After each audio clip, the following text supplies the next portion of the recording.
Hello friends and my all dear listeners.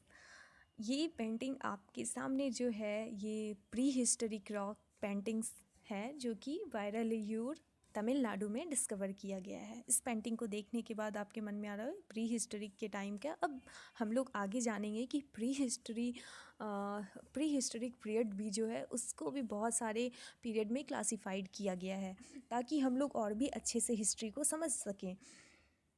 तो pre historic period को जो classify किया गया है उसका बेस ये रहा है कि gradual evolution of the lithic material.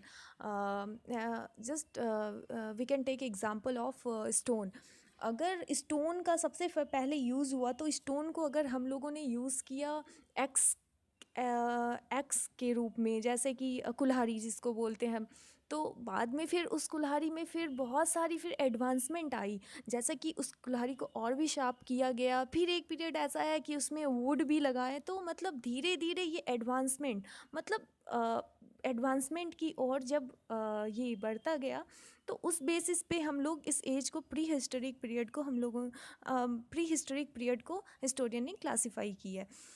तो फर्स्ट जो एज है इसकी पैलियोलिथिक एज है, और पैलियोलिथिक एज भी तीन एज में क्लासिफाइड है। सेकेंड मेसोलिथिक एज और माइक्रोलिथिक भी इसे कहते हैं। नियोलिथिक एज है थर्ड एज। और फिर नियोलिथिक के अंदर ही मेंशन होता है कैल्कोलिथिक और ब्रोंज एज, जिसमें कि ये इंडस सिविलाइजेशन और मेगालिथिक, नेक्स्ट मेगालिथिक और आयरन एज आती है। तो पैलियोलिथिक एज को तीन भागों में क्लासिफाई किया गया है। फर्स्ट लोअर पैलियोलिथिक एज है जो 5 लाख, मतलब ये नहीं देखते, मतलब ये अप टू 50,000 BC तक रहा है। मीन्स 50,000 BC से पहले जो था एज उसको हम लोग लोअर पैलियोलिथिक एज में क्लासिफाई करते हैं। और फिर मिडिल पैलियोलिथिक एज वो 40,000 BC से 17,000 BC तक रहा है। फिर अपर पैलियोलिथिक एज जो है ये है 17,000 BC से 8,000 BC तक है। वैसे ही मेसोलिथिक एज है 8,000 से 2,000। फिर न्यूलिथिक एज है 3,000 से 1,000 BC तक है। तो न्यूलिथिक के अंदर हम लोगों मैंने आपको पहले भी बताया कि इंडस सिविलाइजेशन जो है, हड़प्पन सभ्यता जिसके बारे में आप लोग, सिंधु सभ्यता जो है तो वो इसी के अंदर आती है, अंतर्गत है। और एक चीज़ मैं यहाँ पे बता दूँ, जो हिस्ट्री से या जिन्हें मालूम भी हो, वैसे बहुतों को पता होगा बीसी और एडी के बारे में। बीसी को हमेशा डिक्रीजिंग ऑर्डर में हम लोग जानते हैं, जैसे कि 3,000 से 2,000, 2,000 से फिर 1,000, 1,000 से फिर जितना है वो एक एक साल ये करते करते डिक्रीज़ होते, जब 100 से फिर आए हैं 50, फिर लास्ट में जब 0 मीन्स 1 AD कुछ है ऐसा इसका 73 जब बीसी आता है तो तभी हम लोग 1 AD वहाँ से स्टार्ट करते। तो मैं उसको आगे मेंशन करूँगी नेक्स्ट वीडियोस में। और इस वीडियोस में मेनली लोअर पैलियोलिथिक एज के बारे में समझते हैं।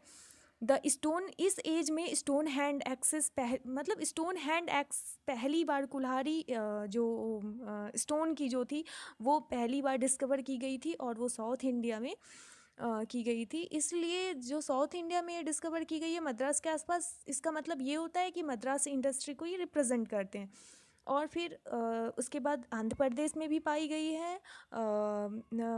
मालप्रभा घाटप्रभा की वैली जो है कर्नाटका में, वहाँ पे भी ये मिली है। और फिर नेवासावा महाराष्ट्र में भी लोअर पैलियोलिथिक एज की कुछ एविडेंस वहाँ पे मिली है। नेक्स्ट आते हैं important tools. Lower palaeolithic age की इम्पॉर्टेंट टूल्स कौन कौन सी है, और ये डी टेरा एंड पैटरसन जो हैं ये हिस्टोरियन है, ये डिस्कवर्ड किए हैं लिथिक मटेरियल सोहन में। सोहन जो कि ट्रिब्यूटरी है इंडस रिवर की, और ये पाकिस्तान में है। तो वहाँ पे जो मिला है डी टेरा एंड पैटरसन को, वो चॉपर्स हैं। चॉपर वो वाली नहीं है जिससे कि प्याज काटते, ये चॉपर्स अलग है जिसकी यूज़ भी अलग है। Chopping tools discoid cores and flakes है। हैंड एक्सेस जो है वो डिगिंग और कटिंग के लिए यूज़ होता है। क्लीवर्स जो है वो किसी भी मतलब फ्लेश जो भी मांस जो होते हैं उसको उसको काटने के लिए बोल सकते हैं, उसके लिए यूज़ होता है। और फिर जो मैंने आपको जो चॉपर्स बताया वो स्टोन को ब्रेक करने के लिए यहाँ पे, not for cutting onions. Next, lower palaeolithic age के टाइम में तभी के ह्यूमन काइंड की क्या लिविंग कंडीशन थी। तो जो टूल्स जो थे वो क्वार्ट्ज़ाइट के बने हुए थे, जो कि मेटामॉर्फिक रॉक्स होते हैं। Man of this age lived in caves. इस एज के जो पीपल जो थे, मैन जो थे, वो केव्स में रहते थे। They ate raw flesh fruits etcetera. वो कच्चे मांस और फिर फ्रूट्स फल वगैरह खाते थे। दे वे बेसिकली फूड गैदरर्स। और वो लोग ऐसा नहीं था कि वो लोग अभी के जैसे फार्मर या कुछ ये सब ट्रेड, उस टाइम में ऐसा नहीं था। वो लोग बस फूड गैदरर्स थे। वो लोग बस खाने के मतलब शिकार करते थे खाने के लिए, बस यही उनकी काम थी। And lastly, thanks for watching this videos. अगर आपको ये पसंद आए तो आप लाइक कीजिए और शेयर कीजिए। Again thanks for watching this video.